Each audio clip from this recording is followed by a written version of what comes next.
Go live.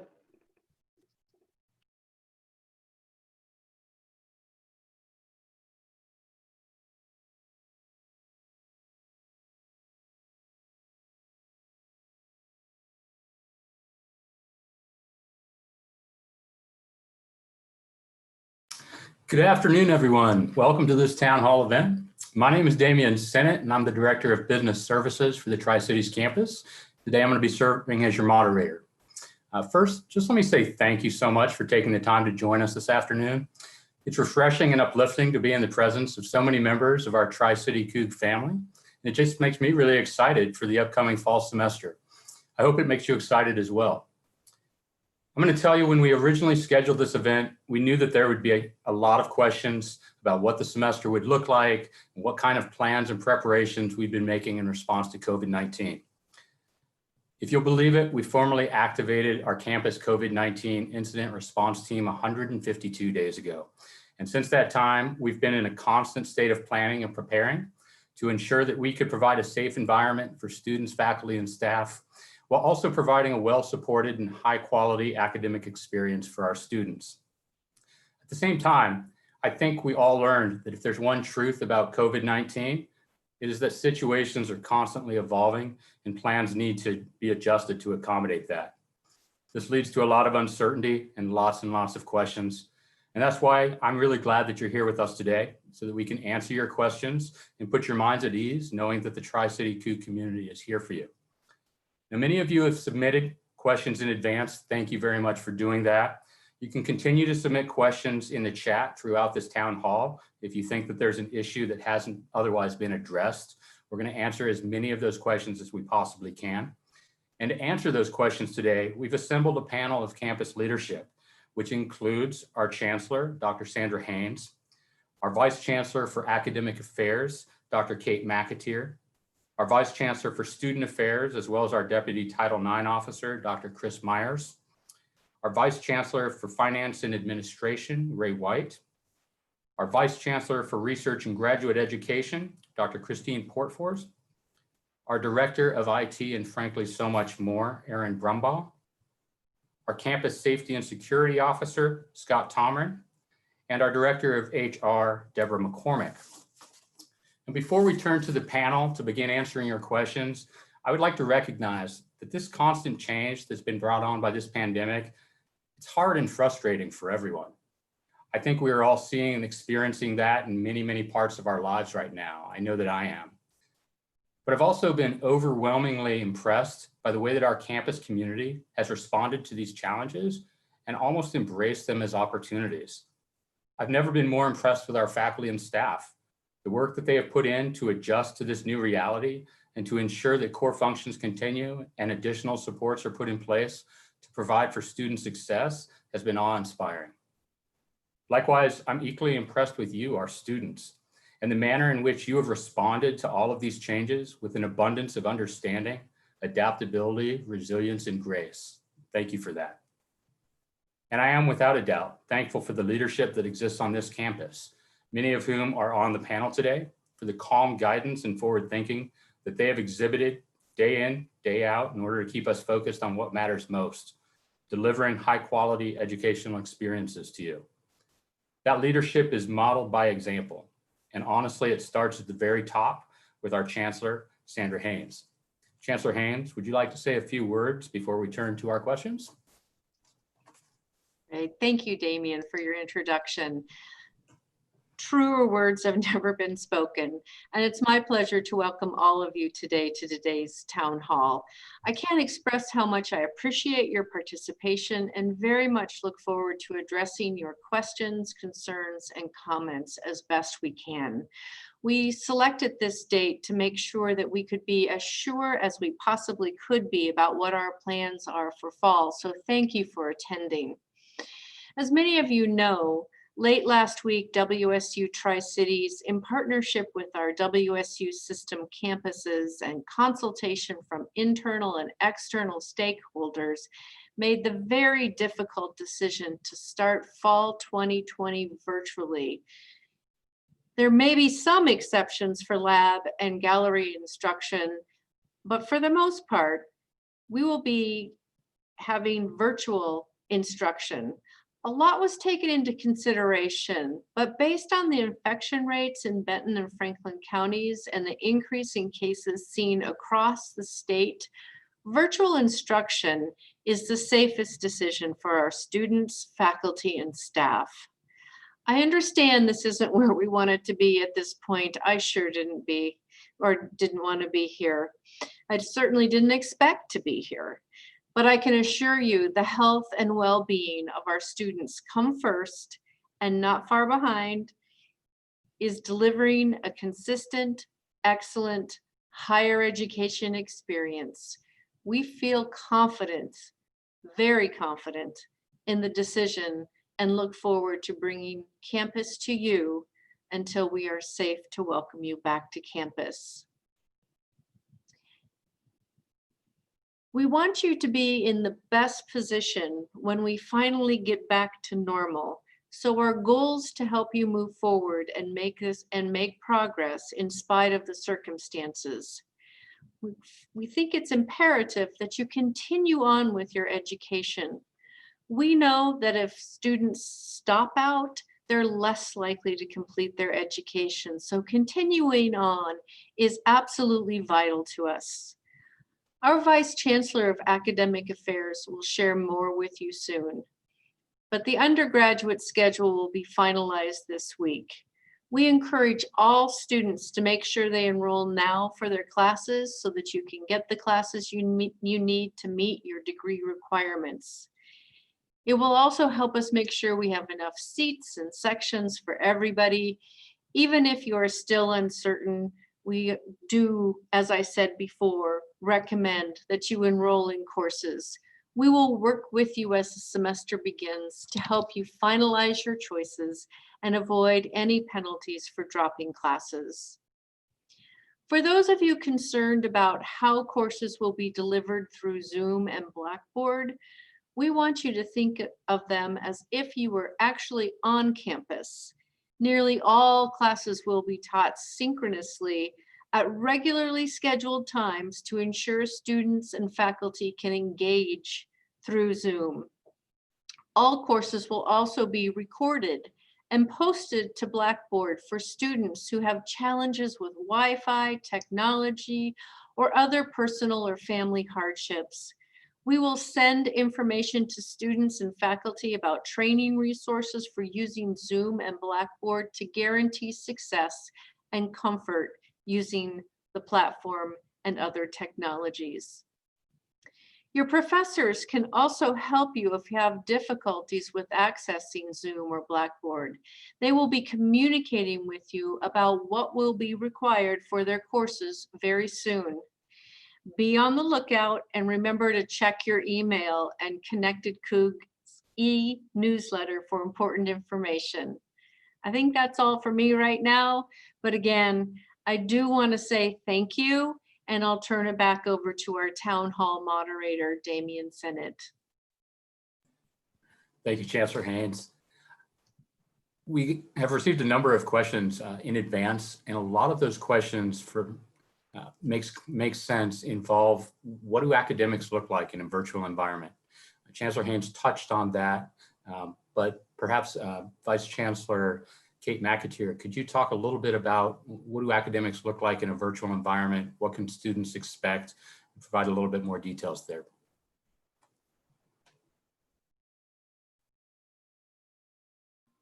Thank you, Damian.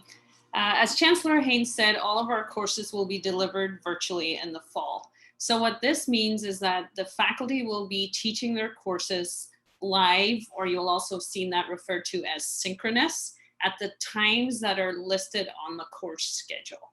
So some faculty will choose to deliver lectures at those times. Others may choose to pre-record lectures and use that time for course-based discussions. Faculty will also be meeting with students for office hours live on Zoom every week. All live sessions will be recorded because just like if we were in a normal semester, sometimes things happen and you can't make it to class. Well, we will be recording everything and that will be posted on Blackboard for you to review if you can't make class.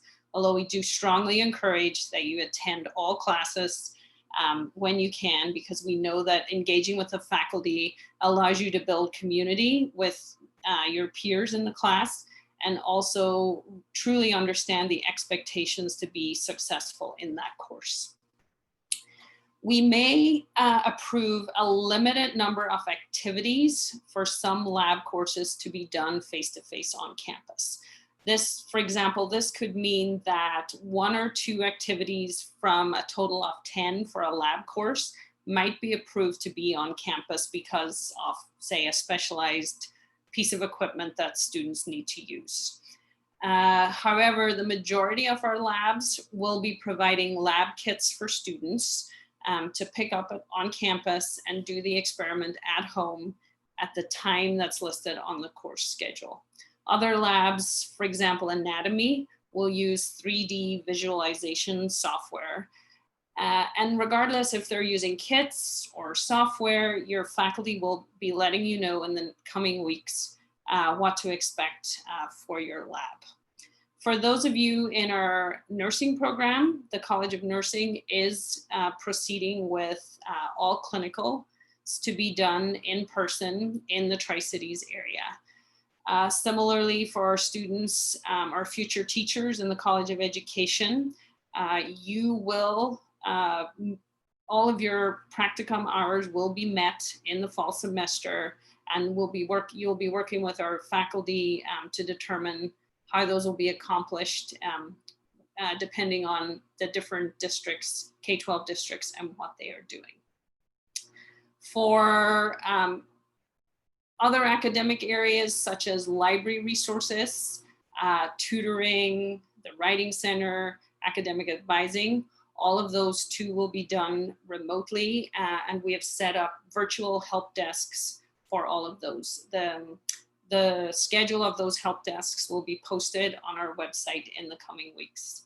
And lastly, I would just like to talk about what the faculty have done to prepare for this coming fall semester. Over 40% of our faculty to date have participated in several weeks of training and doing best practices for delivering virtual instruction. So we plan to do a lot more training in the next few weeks. And I really do think that those of you that are current students know that we are going to give you the best WSU Tri-Cities virtual experience that we can. And for those of you that are new and coming to camp or coming to join us in the fall, the week of August 17th, we will be providing live sessions with faculty to talk about what it's like in a college classroom. Okay, if you're in one of these Zoom breakout rooms, what's expected of you in class discussions. And just some other times just to hang out with some faculty and learn about WSU Tri-Cities. Thank you. It sounds like our faculty have been really busy over the summer, and I've actually seen that. It's very, very impressive. One of the other strengths that our campus has and is known for involves research. Obviously, the world has changed a little bit. What does our research portfolio, what do our research activities look like in a virtual environment? Maybe Vice Chancellor Portforce could take that one for us. Thanks, Damien. We don't expect that research activities that are currently happening on campus will be affected. All of the research that's occurring now has been approved by academic directors and by myself to make sure that it's high priority, high impact, and conducted in the safest manner possible for all of our researchers, including graduate students. So that's why there aren't that many people on campus at one time, because we're making sure that there are social distancing protocols in place, and researchers, faculty, staff, and students are really doing a good job to only do what is absolutely necessary on campus.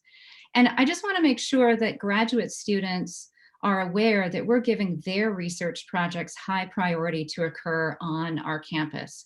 We're doing all that we can to ensure that graduate students can make progress towards their degree. So even though their classes are going to be distance learning, those who must do research activities on campus will be allowed to do that in a very safe manner to make sure that they can complete their degree. So mostly, you know, we're not expecting that we're going to reduce research activities and just keep doing the great work that everybody's currently doing. Perfect, thank you. A lot of the questions that we had submitted from students involved the university experience outside of the classroom. There's so much more than just the classroom part of that experience. There's concerns about support services and whatnot, engagement. So a lot of those questions fell into the how will students stay connected to services and engage in the campus in the fall in a virtual environment.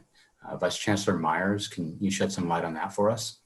Yes, happy to do so. Thank you, Damien, and good to see many of your faces. We certainly miss seeing you in the hallway and catching up on your summer vacation and travels and adventures, that's for sure. The strength of our WSU Tri-Cities community is certainly the Cougs that make it. So as we transition to this virtual experience, it's important that we can still maintain those connections, because that's really what makes our campus very special. As Dr. McIntyre was mentioning, we will, many of you have already been making appointments with student affairs staff, academic advising staff, financial aid staff, access center staff, using virtual Zoom and other things like that. So that will continue with more office hours available for individual appointments. Also understanding that your schedules are very busy, we are also going to deploy a scheduling system so you can schedule individual appointments ahead of time so that you can see when certain staff are available that you might need to interact with to get some questions answered or get resources. And so be on the lookout for that. Many of you have also been speaking about signature events that typically happen in the fall, like our career fair, which is actually the largest career fair in the region, in addition to week of welcome activities. Those are all being transitioned to virtual offerings that will be communicated to you, in addition to other virtual offerings that the system is preparing. The other thing that we've had a lot of questions related to is on-campus employment in a virtual environment. There will be some virtual positions available, and as those open up, I encourage you to look at the Career Services website, specifically the Handshake website. That's where we post all of our all of our on-campus virtual jobs and also potential employment opportunities in the community that we're aware of, and that will be a good resource for that. In addition to making appointments with Career Services staff to do individual career coaching and things like that. The Office of Student Engagement and Leadership, that's the Office of Student Life. They were going through a name change in March when the pandemic happened. That's located in the sub. They are actively working with their partners and student leaders from Student Entertainment Board and the SWCC to transition many of the fun and engaging activities that typically would happen on campus into our virtual environment. Student Entertainment Board is working on, for example, on a great program where students will be able to pick up kits for cooking or crafts and then take them home to do virtual activities or competitions, or potentially have celebrity chefs participate in activities. So be on the lookout for those types of activities. Many of you have also asked about clubs and activities, our student clubs and organizations. Evelyn Martinez, who is our Assistant Director for the Student Engagement Leadership Office, is actively working with club leaders to have a virtual career fair so students can be exposed to clubs. So if you're a club leader or interested in starting a new club, feel free to contact her directly to get engaged in that activity and also to learn more about how to get involved in those activities. We're also being very mindful of students' well-being. Our campus recreation services are unfortunately not available because for safety, but we will be doing more wellness resources related to that. Also expanding our mental health services with a full-time mental health counselor, and services that you're used to, like the food bank, will still be available in a modified format. Most importantly, to stay engaged like this, the Chancellor did mention the Connected Coug e-newsletter that will be sent out every Monday. Also, social media accounts are a great way to follow this, my activities are. But what I wanted to close with is that we're here for you. So my best advice as you're transitioning and getting ready for the semester is if you have questions, seek someone to answer that question. If you need help, ask that. And that also extends to our parents, families, and friends of our Cougs. We are part of this community to support one another. And if there's any way that anyone can be of assistance to anybody that's helping support students in our community, please reach out to us directly, and we're happy to help. Thank you, David. Dr. Myers, you talked a little bit about students who have jobs on campus and a lot of thought that's gone into trying to find jobs that are remote and that process. There have been a number of questions that also touch on internships. Is that the same process? Is there a different process? Can you maybe talk about that? That is correct. For folks seeking out internships, one of the best places to look is on the Handshake website. As the campus becomes aware of either on-campus or off-campus internships, they are posted there through our career service website. For folks who are looking for ways to get connected and engaged and improve their, and also to get more resources for internships and stuff like that, I would encourage them to make individual appointments with Christine Cody, our career and internship coordinator, in addition to other staff and student affairs that can help them with individual coaching advice on how to define internships in a virtual environment. Perfect, thank you. We have had a number of questions dealing with tuition and fees and how tuition and fees will be affected by the campus going remotely. Vice Chancellor White, perhaps you could speak to that, please. Sure, thank you, Damian. Yeah, I know a lot of people are thinking, gosh, this is going to be different than what I was expecting in the fall. Will there be reduced tuition? The answer to that is no. The tuition will be the same. And in fact, the regents have approved a small tuition increase as part of a multi-year program that's been in effect before COVID. The thinking behind that, I think, is mostly around those small incremental changes are way better than waiting for 2 years and then having a large increase. So the tuition funds, all the costs are still there. All the things that we need to do are shifting a little bit from keeping the buildings heated and cooled to putting it into this online program, the online delivery that you'll be getting this fall. So a lot of that effort that you were talking about is being funded through those tuition dollars. So that's where tuition is. On the fees, we don't have a decision yet on fees. We expect that will also be a system-wide decision. Those conversations are happening now, and we expect to have some more guidance on that by August 7th. Some fees may continue, some fees may be reduced based on use or cost savings that could be realized. So those are the types of things that we're wrestling with as a system at WSU.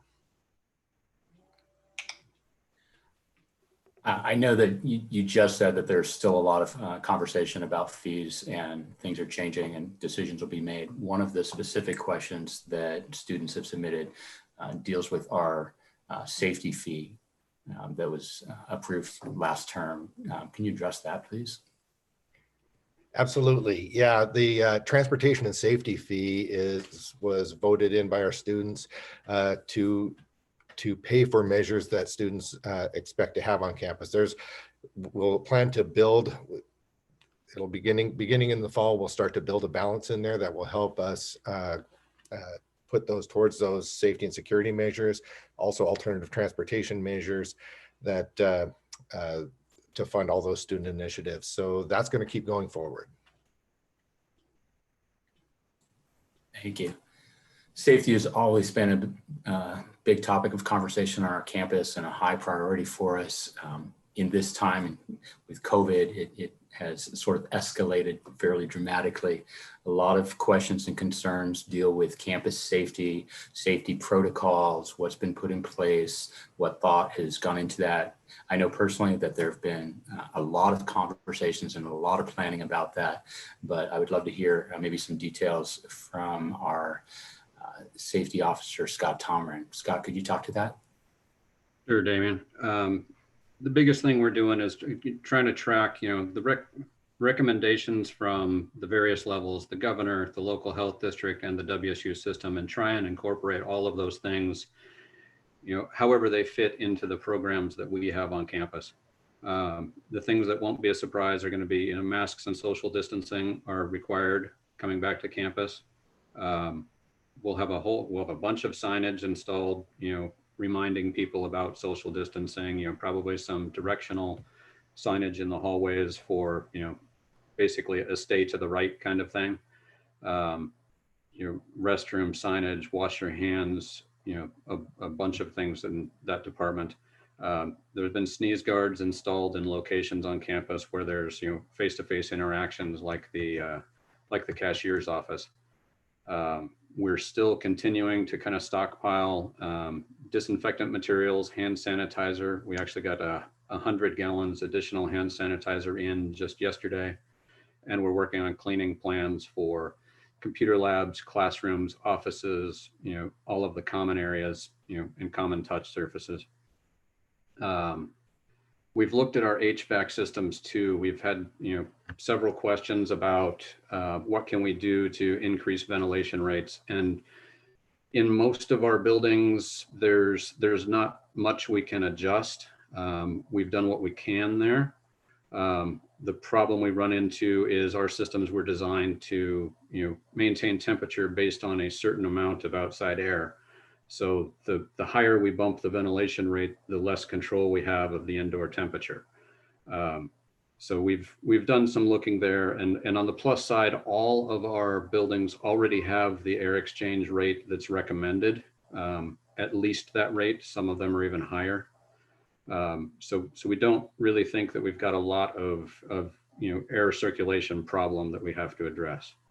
And then the other thing we're doing, and especially now that we've moved to the virtual environment, any activities that are being proposed to come back to campus, we're kind of looking at those individual areas, their locations and stuff, and making sure that we can handle the number of people that are involved, where they want to go and what they want to do, and that we can ensure a reasonable degree of safety for those activities. It's all kind of a case by case thing, but we're looking at everything as well as we can, and try and make sure we can move forward safely.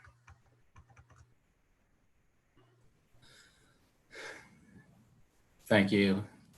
We did have one follow-up question in the chat that I'll ask you before you go, Scott, and that is, when will campus open up to the public? When will it reopen to the public? That's kind of a tricky question to answer. All of our plans still have to be run past the local health district. So anything that we propose, they'll have to approve. I think right now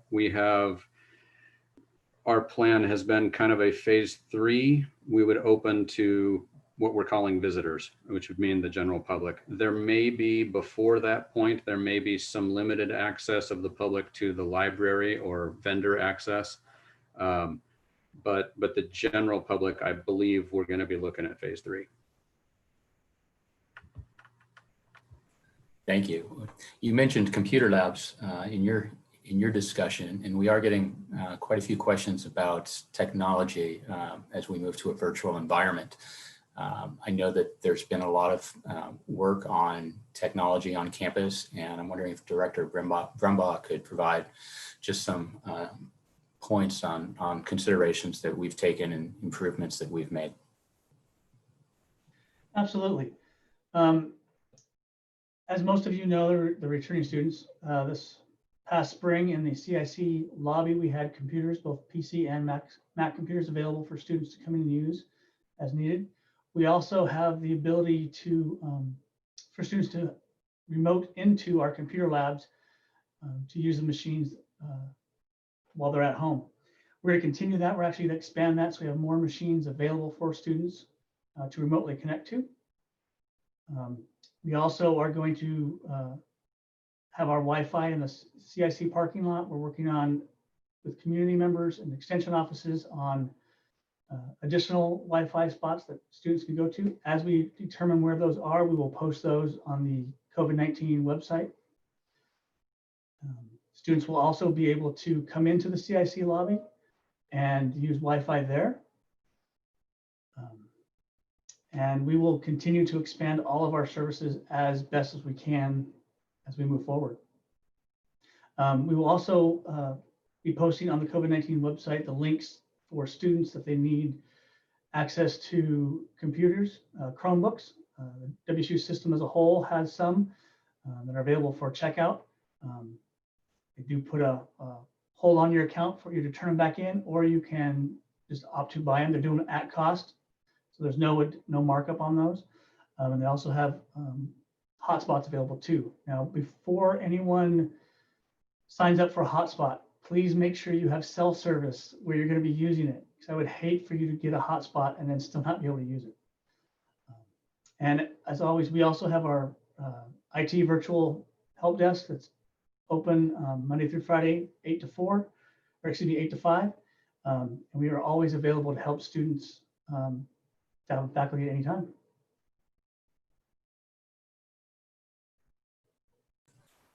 Thank you. Even though we are not a campus with dorms in the way that Pullman is, we are seeing a lot of questions and concerns that fall under the general category of housing. Vice Chancellor Myers, could you perhaps talk a little bit about those types of concerns? Sure, absolutely. And I apologize for the sound before. Like many of you, I'm adjusting with different webcam cameras and didn't realize how unstable I was. So I apologize for the little earthquake when I was speaking earlier. The campus has the Brailsford Vineyard Apartments. Those are on campus, privately managed apartment complexes. They're still available for leasing for individuals for students who are looking for housing options. And I imagine some of our chat moderators will put into the chat the links for that if you want to look more into that.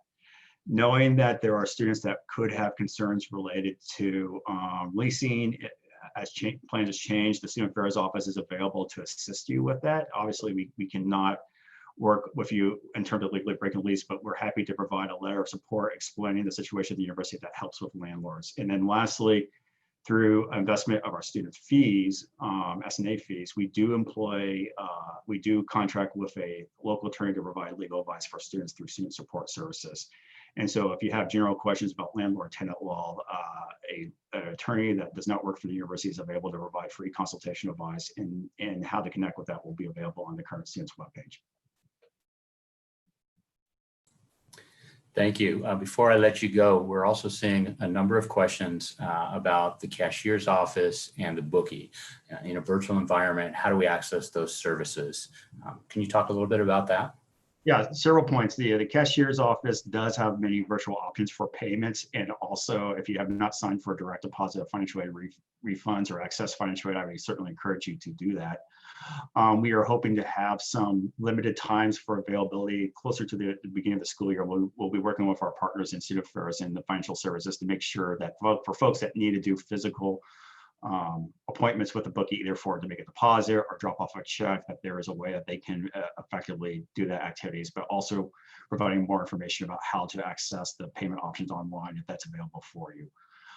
The bookie is actively working on plans to continue to provide online textbook ordering and pickup, and those things are being actively working on along with the Director of Safety, Scott Tomrin, specifically for our incoming students when they're invited to campus to take their ID badges. So there'll be limited opportunity to go by the bookie, and Manager Tree's been working very hardly with our team on that. And then in addition to other information as they work through their safety plans. So be on the lookout for more information related to the bookie. Thank you. One more question about bookie, and I don't know if it's for you, Dr. Myers, or maybe for Vice Chancellor McAteer, but we do have a question in the chat. When will textbook lists be available online? Could one of you respond to that? Sure, I can take that, Damien.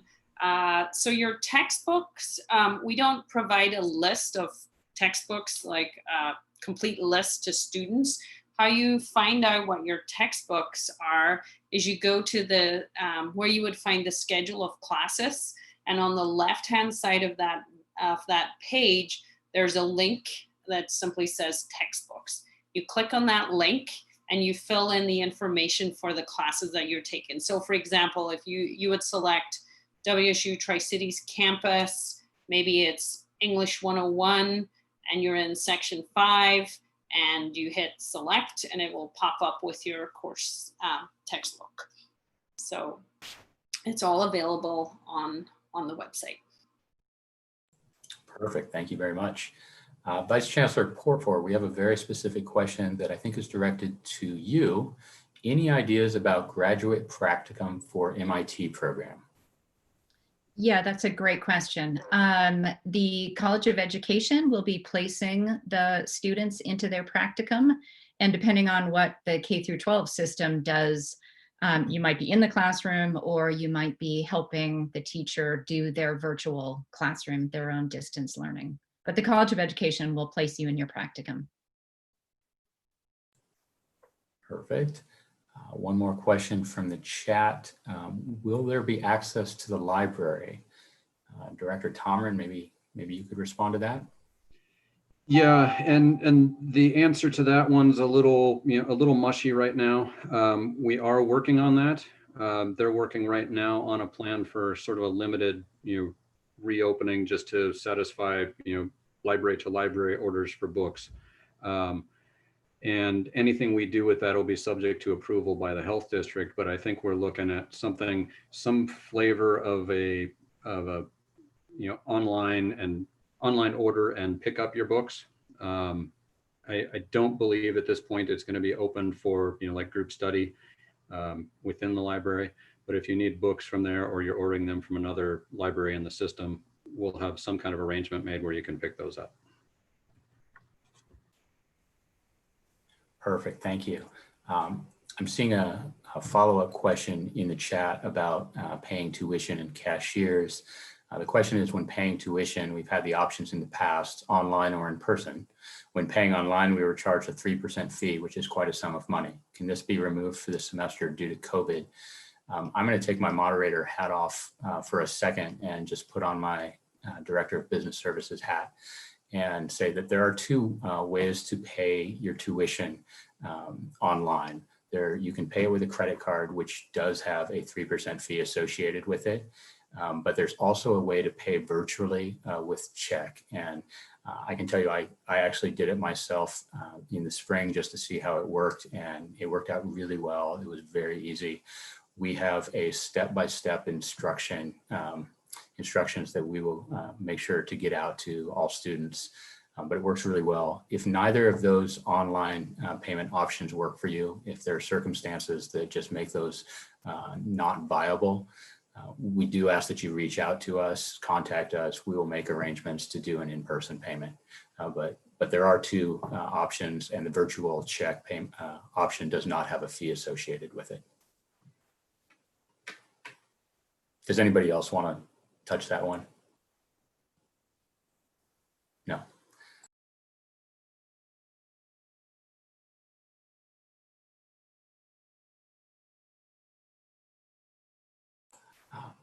Vice Chancellor Myers, is there any other information that you think prospective students should know? If this is their first time joining the Tri-City Coug family, what other information do you think they should know as we enter this virtual experience? Well, first of all, I love to tell you that you've made the best choice by becoming a WSU Tri-Cities Coug. This is an amazing community of Cougs that support one another, and we're very happy to have you join this family. The other message I would have for you is that COVID's a very uncertain time. But one thing that we do know is the value of education, the promise it holds for you and your family members in terms of pursuing your degree. So best advice is to continue to stick with it.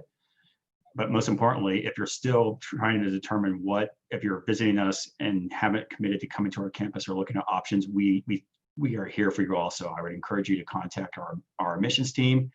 If you're still on the fence in terms of finalizing your admissions or considering changing campuses or just looking for options here, we're here to help you.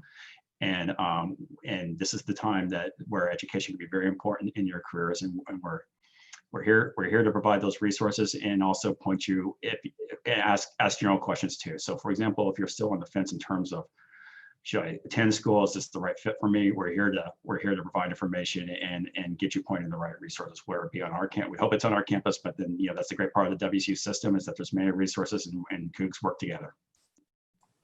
Thank you, Dr. Myers. I want to dive a little deeper into that if we can. I've got a question here in the chat that just pulls at my heartstrings. Freshmen have never even been there. This is completely new to us. How will we navigate the ins and outs of college life? I'm afraid that the system is set up for failure. I feel that pain. Can you talk a little bit more about the specific support systems that we've put into place to ensure student success in this virtual environment? Yeah, absolutely. In addition to having the advanced opportunities to connect with students, we are also planning a significant amount of programming related to wellness, balance, time management in this new environment. So certainly this is a shift for us, and you're right that we're navigating how to acculturate the campus in a completely different environment across the whole entire educational system. I'm also going to let my colleague, Dr. McIntyre, talk about how to be successful on the academic side, because I know that our faculty have been working very hard to create that best experience to help them transition to this. But from a services and activities perspective, this is where I encourage you to stay engaged in programs and activities when we start advertising lectures and opportunities to talk about success and balance and time management. We can always learn something more. I've even learned personally how to manage and transition to working from home and from those perspectives also. So my best advice is to, as you see opportunities and resources, to participate in those resources. As you have questions, connect with student affairs, academic support staff, and your faculty members to get pointed in the right resources. I think one of the things that students often realize is that they don't realize all the services that are available to them. And so it never hurts to ask. And if you're struggling somewhere, we're here to help you. Okay, Dr. McIntyre. Yeah, Damien, that pulled at my heartstrings too when the students said that they felt that this might be setting them up for failure, because believe me, we see failure as our failure, and we don't want that to happen. So we have put a number of, we always offer a first-year experience course for our new freshmen. It's titled HD 205. It's called Communication and Life Skills.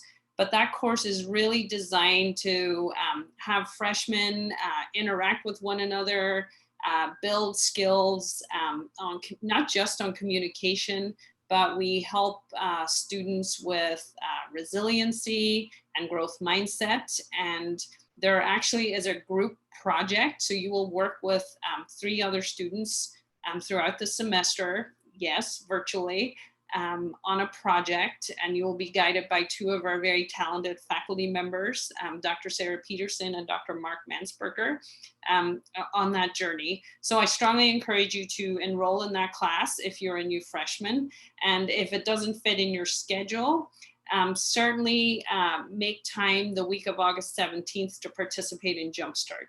The whole point of Jumpstart is to give you tips, tricks, to really be successful. You'll learn how to communicate with faculty, you'll meet other students on Zoom, and even though we're going to be virtual, there's no reason you shouldn't set up study groups on Zoom for your classes. So we're doing everything we can to make you successful in this first semester. And I know I speak for all of faculty that we want to see you live in class, and you can reach out to us anytime with questions, because again, we don't want to see you fail. Thank you. I want to continue on that path of success. And we've had some questions about the ultimate success in this experience, and that is graduation. So one question that has come in: are you preparing ahead of time to provide a different graduation option than last semester's online commencement, since we may be in the same situation as last year? I don't know, Vice Chancellor McIntyre, if you want to take that, or perhaps Chancellor Haynes. Sure, I can take that. Ever the optimist, I'm really hoping we're not going to be in that situation again. As I said earlier, I didn't think we'd be here today. We were actually planning on August 15th on having another or having our in-person graduation for the class of 2020. So we are ever optimistic that we will have commencement as usual in the spring. Barring that, we have come up with some pretty creative ideas, if I do say so myself, for making sure that you get the best graduation experience possible. We did some of those things last year. We visited some people's houses directly, think Publishers Clearinghouse with balloons, no checks, but certainly degrees. It was a ton of fun. And so we really want to make your experience memorable, and we will be giving it a ton of thought between, well, we've already have, and then more thought between now and the end of the academic year. We're also going to be looking back and making sure that the class of 2020 gets the experience that they deserve as well. Since I have the floor right now, I would also like to say that that fun piece is really important. And we're going to be presenting or creating ways for you to be involved on campus and for you to be engaged on campus. We'll come up with some fun things to do. We will be creating a good student experience for you. So be on the lookout for those things, and please take advantage of them throughout the fall semester and into the spring as well.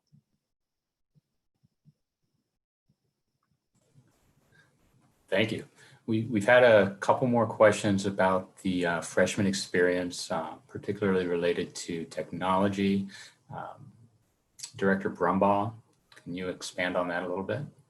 Yeah, I just want to let everyone know that as a student of WSU, you have a full Zoom license. This means you can use it to have study sessions. You can use it for not just office hours, but if you just want to get together with some friends just to talk, use your Zoom license. You have a full license. Take advantage of it.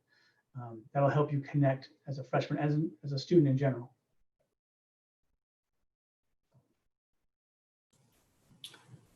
Thank you.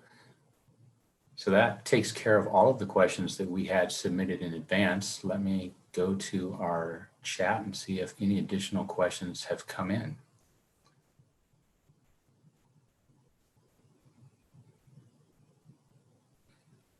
It does not look like we have any new questions at this time. Is there any other comments or advice that any of our panelists would like to offer?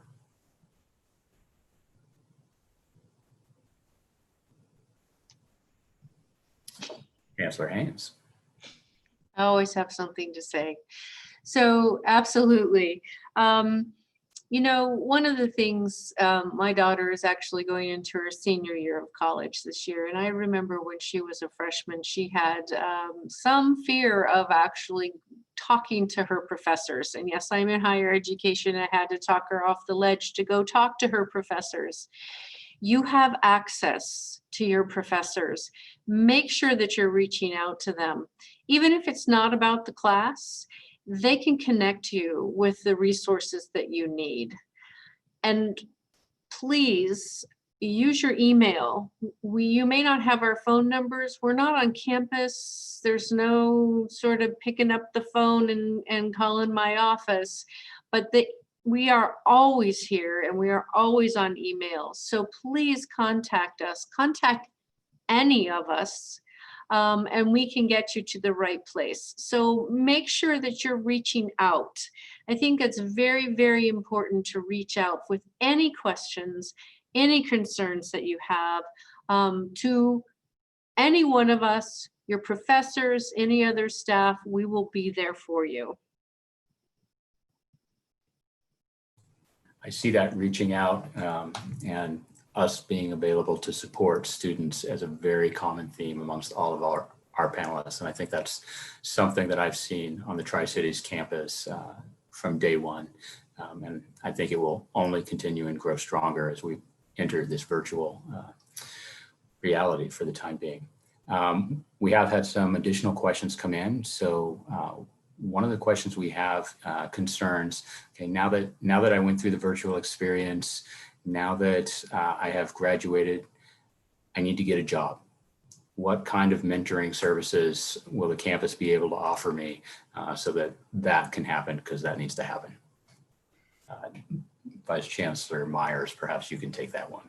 Yeah, certainly our hiring situation with the economy and how COVID's being impacted has greatly changed the game, and we certainly feel for anyone who's still out there searching for jobs.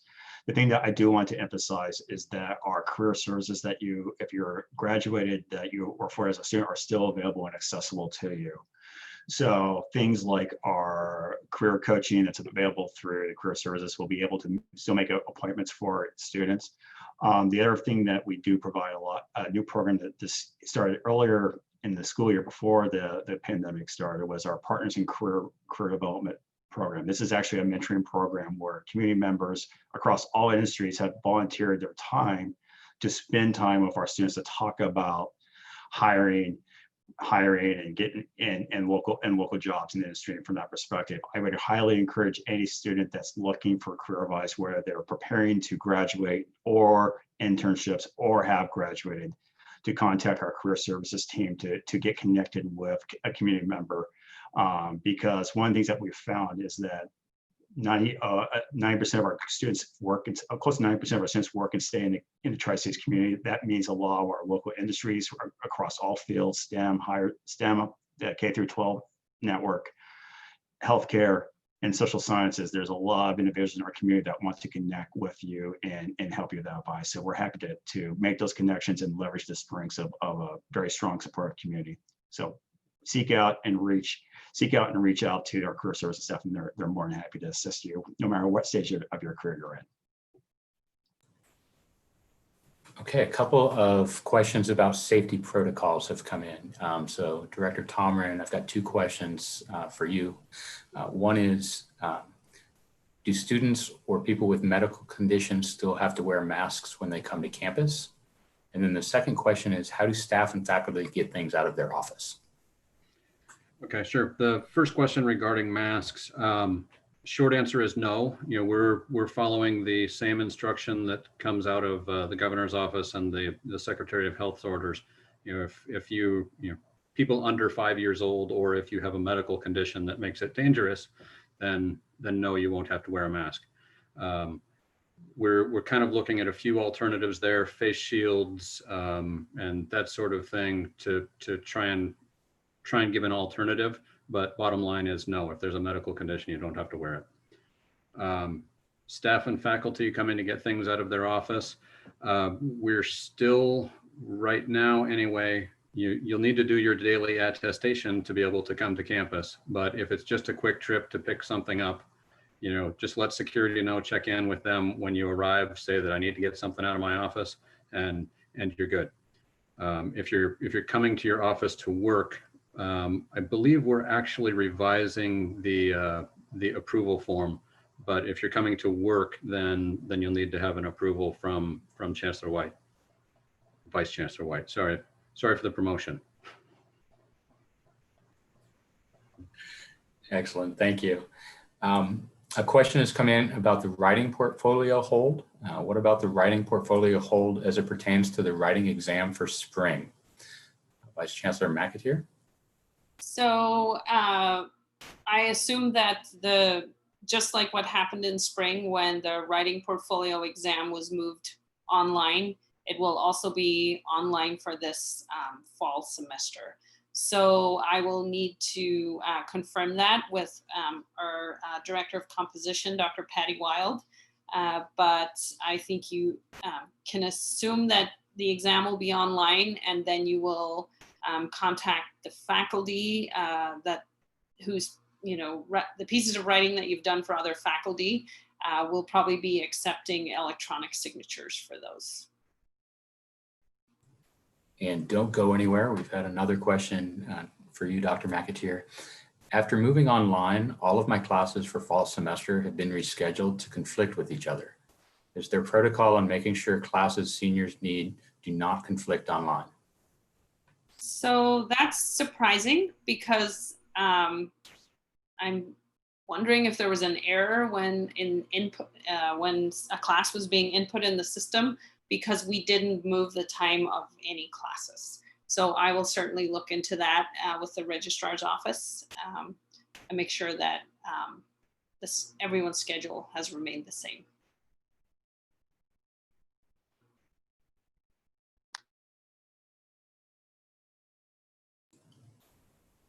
Thank you. I'm just looking at the chat and I'm not seeing any new questions. I will say that if there are questions that we've missed and that have not been answered, we're going to be updating the tricities.wsu.edu COVID-19 page with a frequently asked questions tab that will answer most of the questions we can anticipate. And it looks like that is all the questions we have. So before we say goodbye, if no other questions come in, Chancellor Haynes, do you have any parting words or messages you would like to share? Sure, of course I do. This has been terrific. I'm really glad that you've decided to join us. I did want to just say one thing. We're not really going online. We're going virtual. And there's a big difference with that. If you were going online, you would not have the contact with your instructors that you will have. You would not necessarily have the benefit of being able to chat with your face-to-face with your fellow students, nor with them. And so I think the virtual thing is very important. We're not really offering you online classes. We're offering you much more than online classes. Our faculty are really working hard this summer to bring you things like Learning Glass, which is an incredible technology where, especially for video delivery, where the faculty can stand behind the glass, I would call it like a whiteboard, and talk to you as they're writing, and it makes learning so much easier and so much better.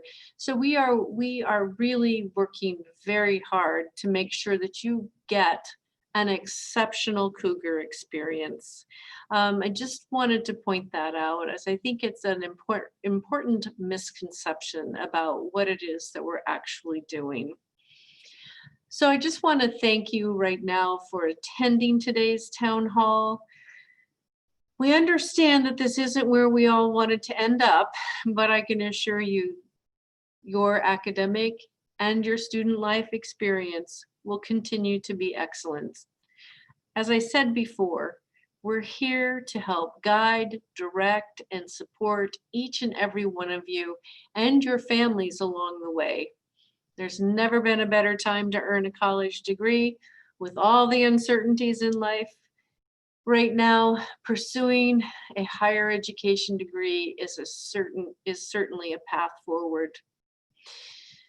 So we do want you to be successful. We do want you to complete your degree so that you can enjoy all that that degree has to offer you, your higher salary, greater job stability and versatility, qualification for a larger variety of jobs, etc. Please remember that all of this is temporary. We are so eager to get you all back on campus when it is safe and makes most sense to do so.